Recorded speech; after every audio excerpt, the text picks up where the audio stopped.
తిరుపతి జిల్లా సత్యవేడులో నూతన టీడీపీ కార్యాలయం ప్రారంభమైంది. పార్టీ కార్యాలయం ప్రారంభోత్సవంలో పాల్గొన్న ఎమ్మెల్యే కోనేటి ఆదిమూలం సత్యవేడు నియోజకవర్గం పెద్దిరెడ్డి రామచంద్రారెడ్డి అడ్డా కాదు, ఇది టీడీపీ అడ్డా అన్నారు.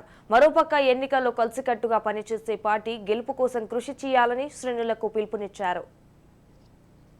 28 రోజుల్లోనే యుద్ధం ఉంది. ఆ యుద్ధంలో మనమంతా సైన్యమై అందరం కూడా కష్టపడి మన అభ్యర్థిని గెలిపించుకొని చంద్రబాబు నాయుడికి మన ముఖ్యమంత్రి కావడానికి ప్రతి ఒక్కరు కూడా దోహదం కావాలని దానికి తగ్గ ఏర్పాట్లు ఎప్పటి నుంచే ప్రతి గ్రామంలో ప్రతి కార్యకర్త కూడా కష్టపడి ప్రతి ఒక్కరు కూడా మనం నిలబడిన ఫీలింగ్లోనే ఒక అభ్యర్థి అనేది తెలుగుదేశం పార్టీ అభ్యర్థి. మళ్ళా పరిణామాలు 2004లో దోసారావు చనిపోయినాడు. నగిరిలో నేను సత్యవేడు కంటెస్ట్ చేస్తానంటే వద్దు నగిరి ఏమని చెప్పి నాకు కాకుండా రోజాలకు ఇచ్చేశారు. నేను శాసనసభ్యుడు అంటే నేను ఏం సార్ అంటే నామినేషన్ అయినాడు. సరే విధులు చేస్తే డైరెక్ట్గా చంద్రబాబు నాయుడు గారు, అలాగనే అమర్నాయుడు గారు, గవర్నర్ శ్రీనివాస్ గారు, ఈ రోజమ్మ భర్త అశోక్ రఘువంత మా ఇంటికి వచ్చి అన్నాన్ని విధులే చూసుకున్నాడు.